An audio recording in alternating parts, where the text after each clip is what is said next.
Hey, how's it going? So I just wanted to make a video on winners and losers queue. So I made a previous video watching Kao Sep.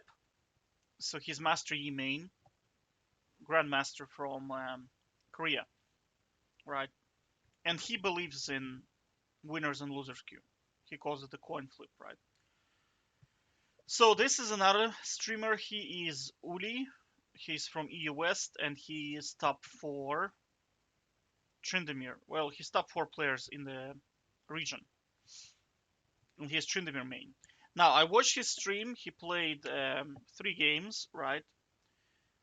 What I encourage you to do is to watch the stream from perspective of not the gameplay, but from perspective of is there a winners and losers side, right? And try to guess which side is the winner's side. And at about 8 to 10 minutes, try to predict which team is going to win. And once you do that, the winners and losers queue becomes so obvious. It's undoubtedly you cannot dispute it. Do you know what I'm saying? There is always a side that has all the good players, and always the side that has like one good player and everybody else is just feeding. And it rotates game by game. I noticed it rotates game by game. So if you win a game, your next game is going to be shitty. And the reason for that is because of the engagement optimized matchmaking system. You see, they're trying to get your pattern of win loss to become something like this. You see, they're trying to minimize the churn, right? So the optimal pattern is draw, loss, win, right? Ideally, they want lose, win, lose, or lose, lose, win, lose, lose, win, right? Or lose, draw, win, right? You see, if you win more than if you win too much, the churn rate increases. It almost doubles, right? If you lose too much, it also doubles, right? So ideally, they want to have win loss, win loss, win loss. That's the ideal that they want to have, right? I'll link this article in description below, but look, like let's look at the 10 minutes into the game, right? Look, you see, this is 8 minutes into the game. The score is 11-7 already. Let's look at how Steam is doing. Okay, I'm waiting. Okay, look, top lane is absolutely dominating. Jungle is doing well. Jungle is winning because if you look at the levels, this guy is ahead. All right. Mid lane is crushing. Bot lane is probably, yeah, bot lane is kind of not very good. So this is still a question mark. Which one is the winner's queue, right? So let's go to 10 minutes. Okay, let's see.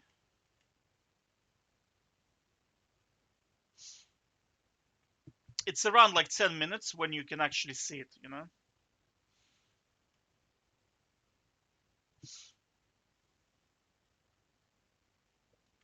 Oh, shit. So at 57, he presses the tab. Shit.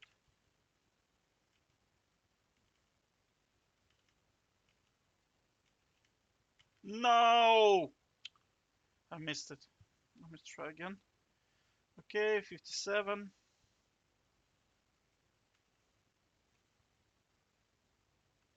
Right about now he presses it, right? There you go. Okay. So top is like beyond shadow of doubt is clean destruction, right? Yeah, bot lane is honestly bot lane is kind of okay. They're not doing super well, but they're not feeding their asses off. Do you know what I'm saying? Like look at the jungle. Jungle is just feeding hard, right? Top lane is unplayable. Although he scores like 1-2, if you look at the CS difference, it's like very bad. And he's 2 levels behind now. And he has a wrong keystone. And they have the dragon. So this is the winner's queue. I'll tell you straight away, this is the winner's queue, 100%. And also look at the draft. I mean, Nidalee and Twisted Fate are useless champions. They're bad champions. You should never pick them, right? Kayn is OP.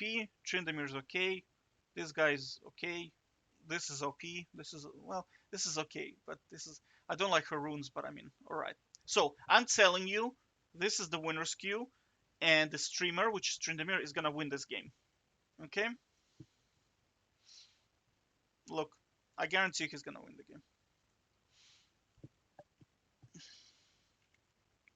You see, they surrendered.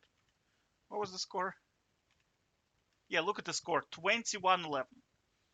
Do you see, like, even though at 8 to 10 minutes it was not clear, but the caliber of players on one side is clearly better. Clearly. You know what I'm saying? So that's what I'm saying, that when you're playing, you can see that the caliber of player is just so much different. Even though they're the same MMR or whatever, they're in the same lobby. Unfortunately, there's the winner's queue and then there's the loser's queue, right? So because he won, my prediction is his next game he's going to lose, right? That's what I was watching, right? I already watched the whole stream, so I know what's going to happen. So, and I'll tell you straight away, he's going to lose, right? He he got counterpicked, right? Right. Their entire composition is AD. The only way they can win is if bot lane plays exceptionally well and they get extremely ahead. Like they have to be really, really, really ahead. Like,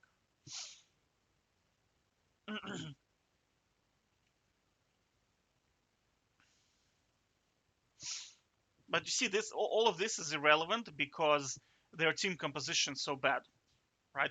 Now, when you're playing winners and losers queue, when you're in winners queue, all of your effort pays off, right? So all of your kills they amount to something. Where you're in a loser's queue, you can do gazillion kills, play perfectly, you're still gonna lose. And that's what you're gonna see in here. It doesn't matter. You see, like his previous skills, his perfect CSing doesn't matter because the caliber of players is just that's the way it is, you know.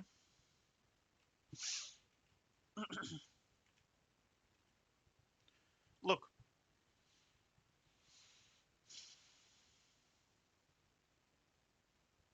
so bot lane is okay, bot lane is break even, mid lane is winning, jungle is hard winning, and top is hard winning. But their team composition is better.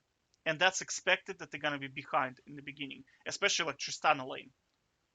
Because Tristana scales into late game. The only weakness they have is this shitty Twisted Fate, and he could be potential threat, but it's not enough, right? It's not enough because they can technically the left side with Tristana can technically 45 them late game because their composition is so bad.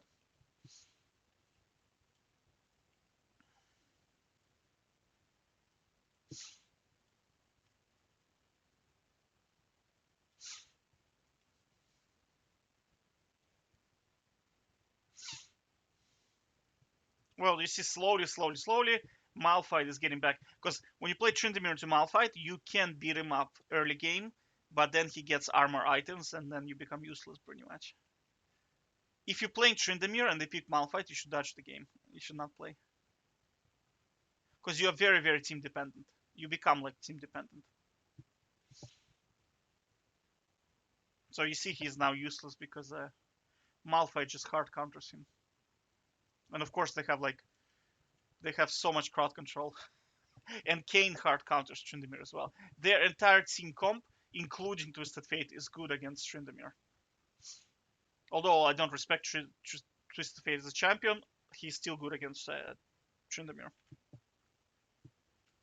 So what do you think is gonna happen? He's gonna lose this. That's what's gonna happen. So you see, slowly, the enemy team, because of their team comp, got back into the game, and that's it. And that's game over.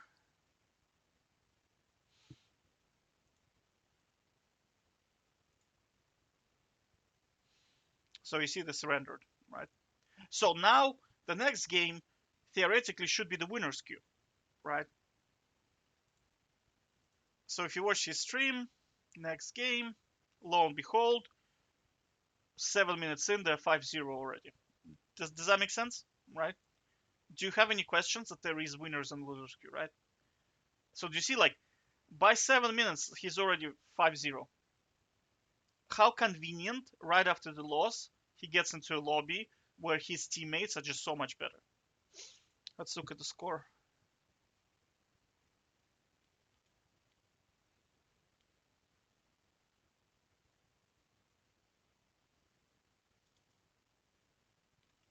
Actually, we can probably do this, right? Yeah, there you go. Look, like, top lane is just dominating. This is jungle is break even. Mid lane is winning.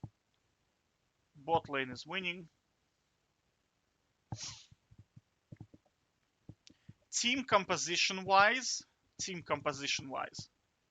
this team is better on the left, right? But because these players are better, the team composition will not matter, right? It will not matter because they can outplay this team composition.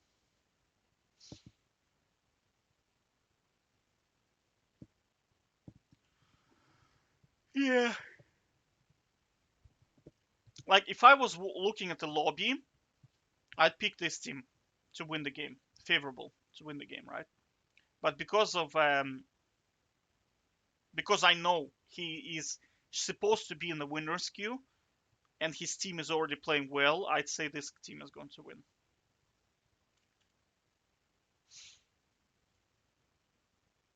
And it's not as bad as the previous game because in previous game I did not see him winning at all because by 20 minutes Tryndamere in against that composition will become utterly useless. Like I mean completely useless. And also you have to factor in that they're full AD, which means all other champions are going to be also useless. There was the previous game. The only bet was if Swain got super fed and Yoni got super fed. At that point, they could have won, but that didn't happen, and that was the problem, you know. So I'm telling you, he's just gonna win this game, you know. Like if you watch, it's probably gonna.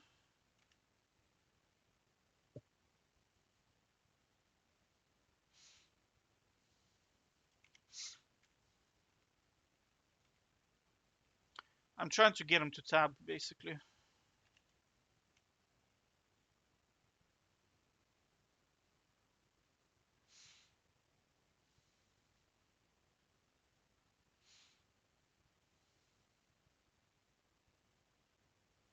He's probably gonna tab at some point.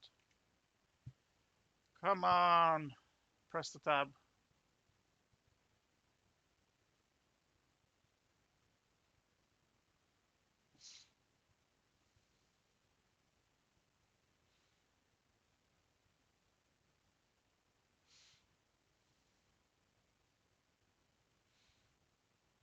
But I mean, why is Aurelia going in? Like in here, think about it. Why is she going in? The tank is dead. Tryndamere is fed as like he already has IE, right? Almost. Like she's gonna get four tap. Is he really hoping that Lee Sin is gonna kick him out and they're gonna beat this Jin? Or why is she going in? Oh, that's not even Jin, that's Karma. That's Karma, right? So there's no way for them to. In fact, Karma can shield Tryndamere and speed him up, right? Yeah, that's exactly what they thought. What's the score? Okay. So top lane is total domination. Jungle is better on this side. I mean, look at his CS and level. He has levels, right? Mid lane is losing.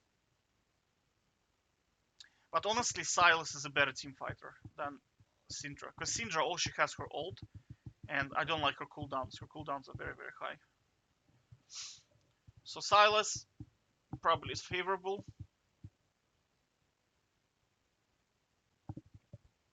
ADCs are break even,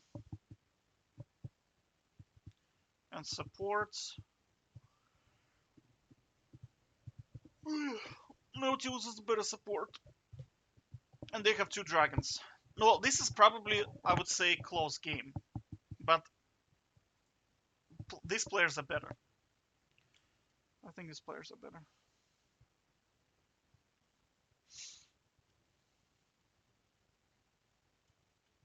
But bottom line, I'm pretty sure they're gonna win, you know.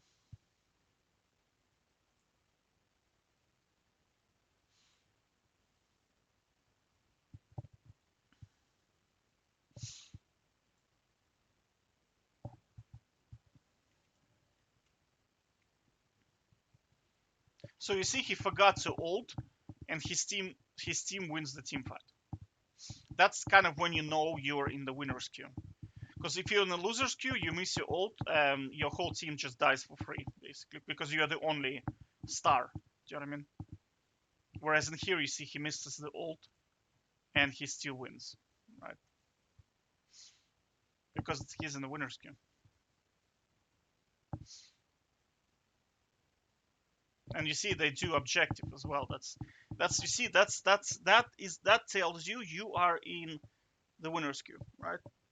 Because if this was loser's queue, like I told you before, they would either die or they would just teleport home and start sitting there waiting for items. They would not do objectives.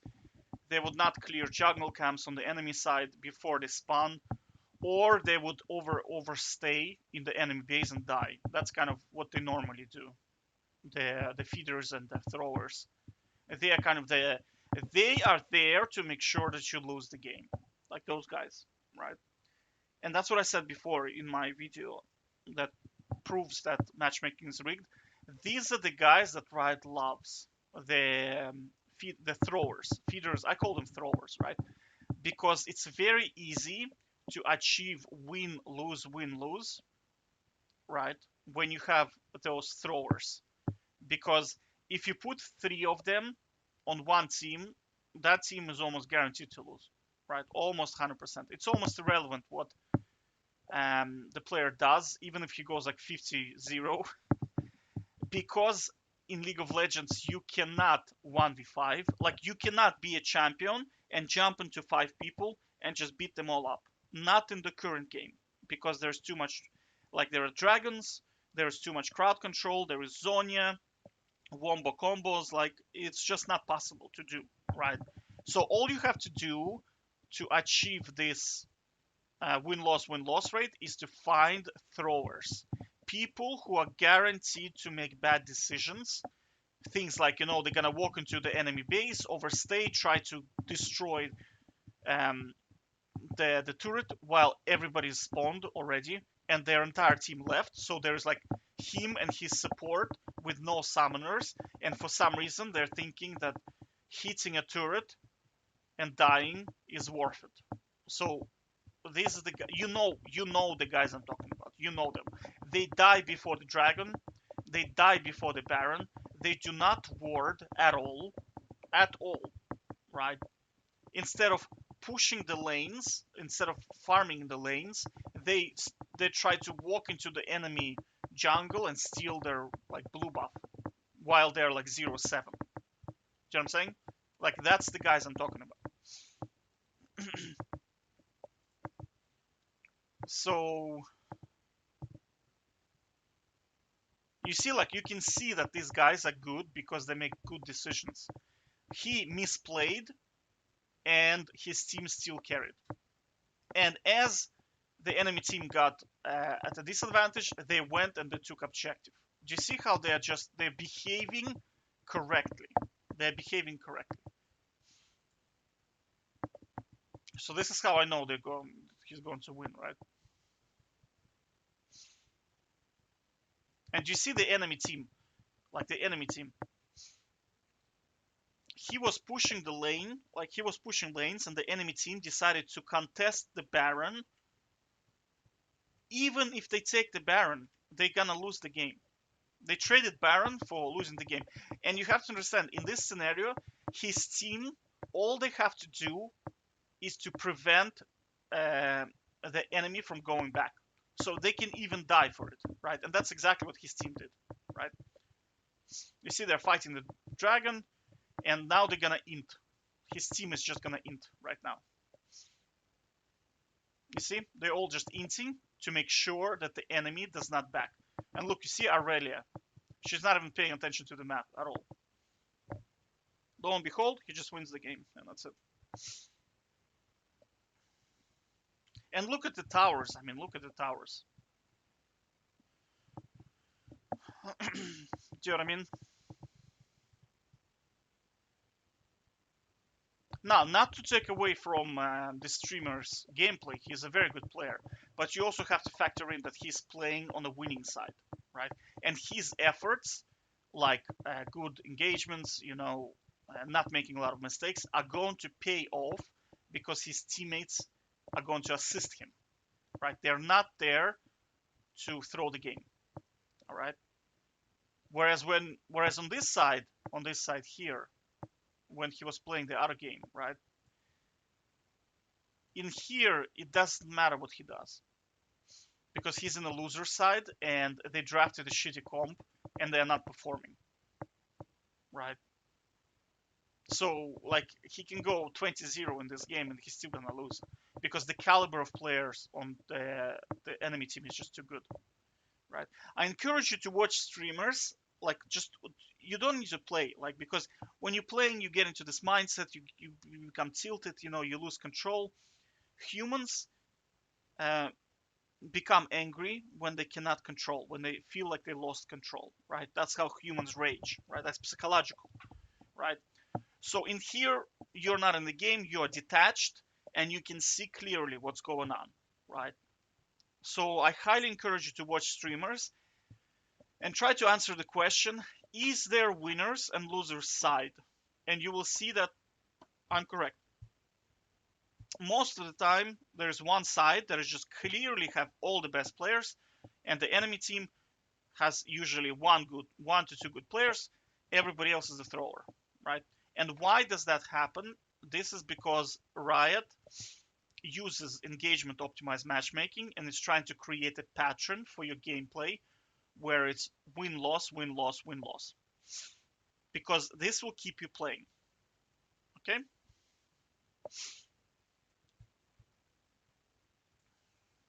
take care.